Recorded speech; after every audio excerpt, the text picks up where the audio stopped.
Welcome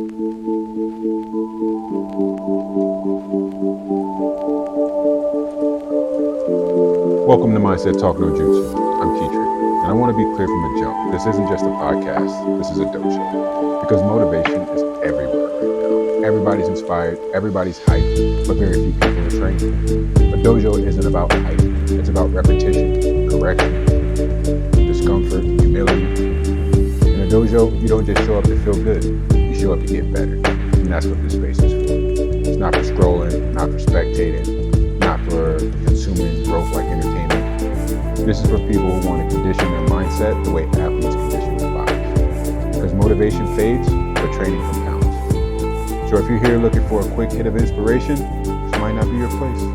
But if you're here to sharpen your thinking, regulate your emotions, and build a mindset that holds up under pressure, welcome home.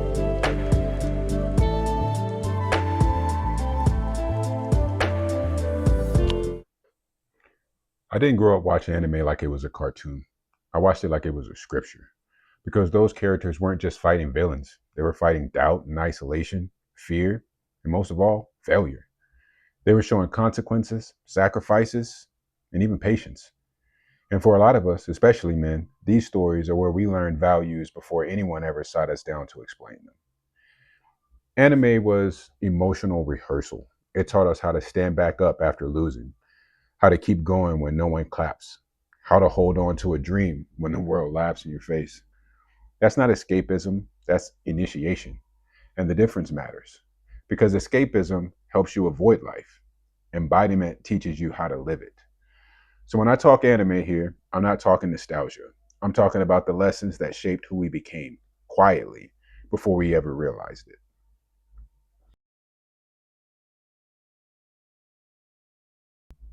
Naruto understood me first. Naruto was the first character I ever saw who felt like he understood me before I understood myself. He was loud, he was misunderstood and underestimated, but he kept smiling. But that smile wasn't fake positivity. That smile was survival. Because when you're unseen for too long, you learn to perform just to stay visible.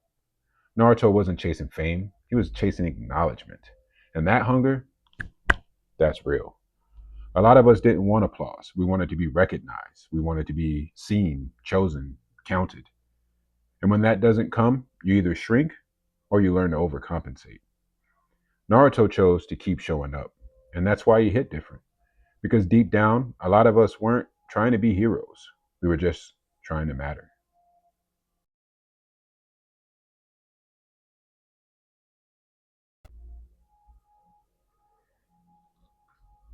From the Air Force to a cubicle.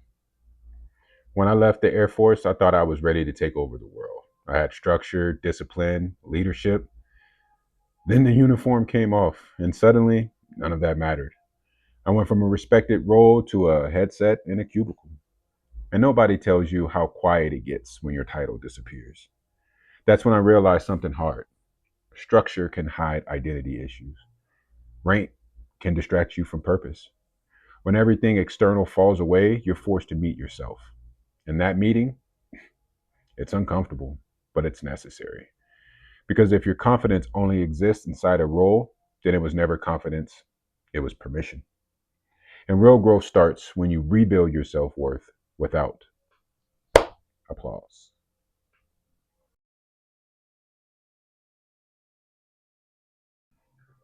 You have to be great just to be equal.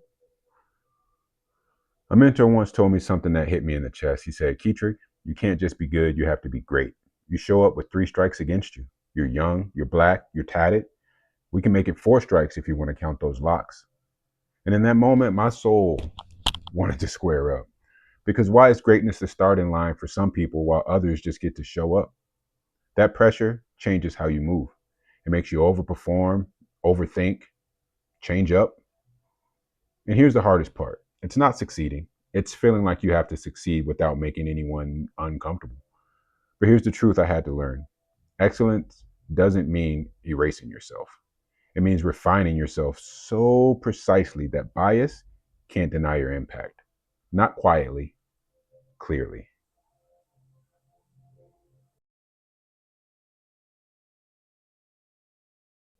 It took me a moment and some reflection, but with time, I realized something.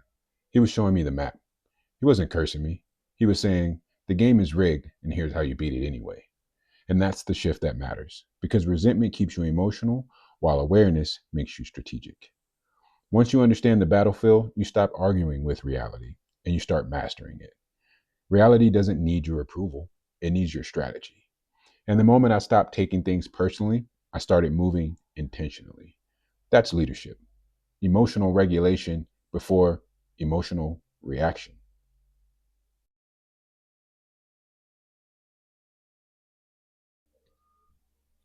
Your wounds are your blueprint. I could have let all that make me bitter, but I flipped it. Every no taught me empathy, and every closed door taught me how to build a new one. And that's when it clicked. Your wounds aren't your curse, they're your blueprint. Pain teaches patterns. Unexamined wounds repeat themselves. On the other hand, examined wounds turn into skill. That's why the people who've suffered deeply often lead differently, because scars aren't weaknesses, they're lessons that stayed.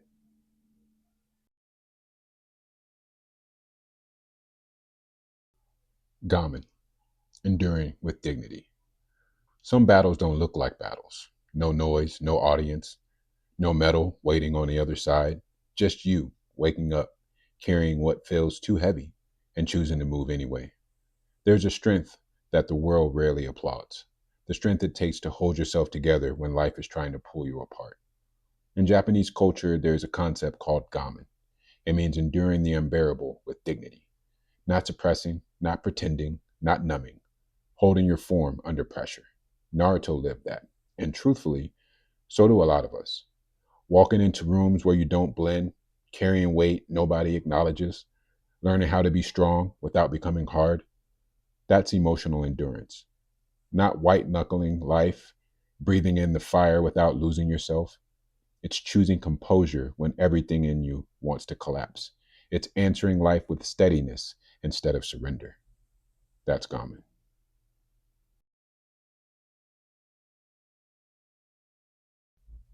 Why me versus what for? There came a moment in my life when I had to retire a question that was quietly keeping me small. Why me? You ever notice how heavy that question feels? Like the world just singled you out, like you've been chosen for suffering? Because why me doesn't open doors. It builds a room with no windows. And if you stay in that room long enough, you start decorating it, calling it home. But one day something in me shifted. I asked a different question. Who is this moment asking me to become? See, why me centers the pain. What for creates movement. It turns the wound into a workshop, the obstacle into instruction. Naruto understood this long before most of us ever do. A child marked before he ever knew his own name, avoided, judged, carrying a weight he never asked for. He could have spent his whole life asking, why me? Why this pain? Why this loneliness? But instead, whether he had the language for it or not, he lived from a different question. What is this pain preparing me for? And because of that, rejection became resilience, and isolation became discipline. His burden became his power. What if the challenge in your life isn't punishment, but preparation? What if the pressure isn't there to crush you, but to introduce you to a version of yourself you haven't met yet? What if the resistance is actually revealing your strength? Because the truth is, the quality of your life often comes down to the quality of the questions you ask while you're in the fire. The question points the compass. Stay in why me, and life feels personal, almost targeted. Shift to what for, and suddenly you're not a victim to the story, you're being shaped by it. Better questions don't erase pain, but they refuse to let the pain have the final word. And once I changed the question, I stopped seeing myself as someone being punished and started seeing myself as someone being prepared. And when that shift happened, my life didn't just change, I did.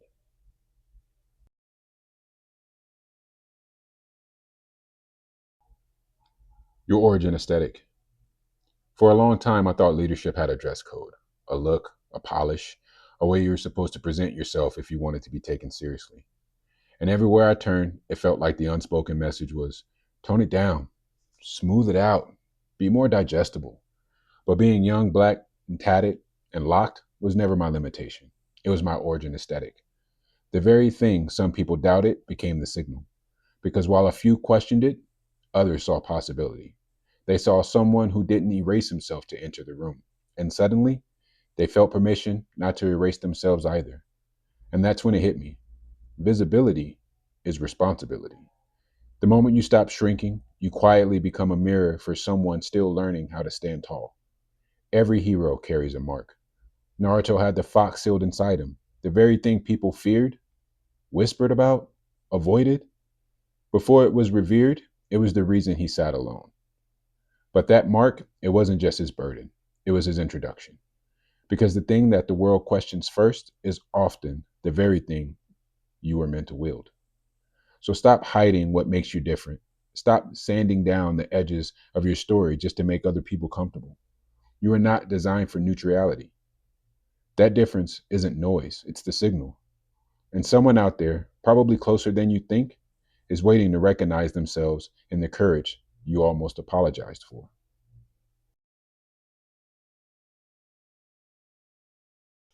Talk No Jutsu Challenge. All right, this is where we train.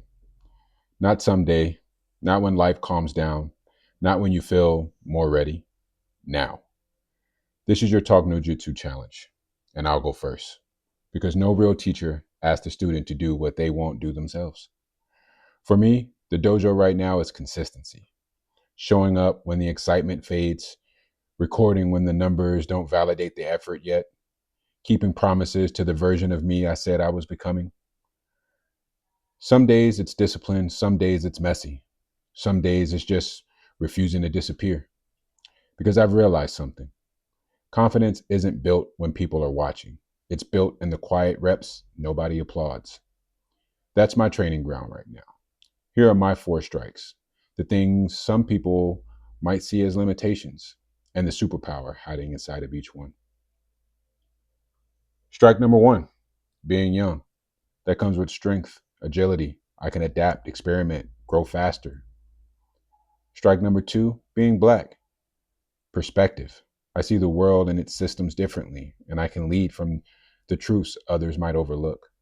Strike number 3, being tatted. Authenticity. My body tells a story of courage and choices, showing others it's okay to be unapologetically themselves. And lastly, strike number 4, being locked. Identity. A visible declaration of culture, patience, and commitment, reminding me and others of roots and resilience. Now it's your turn. Write down your 4 things you've been telling yourself are holding you back. Be honest, not impressive. Honest. And next to each one, write the strength hiding inside of it, the discipline inside the struggle, the wisdom inside the mistake, the resilience inside the scar. Then I want you to do something most people avoid. Say it out loud. Don't whisper it. Don't intellectualize it. Don't skip this part. Your voice has a way of turning survival into ownership. Listen carefully. Your life does not change when you think differently. It changes when you start speaking differently about who you are. Your whole season depends on moments like this. Moments when you stop negotiating with your potential and start training it.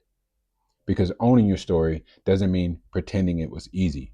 It means standing flat-footed in your truth, 10 toes down and saying, yeah, that was me. And I made it mean something.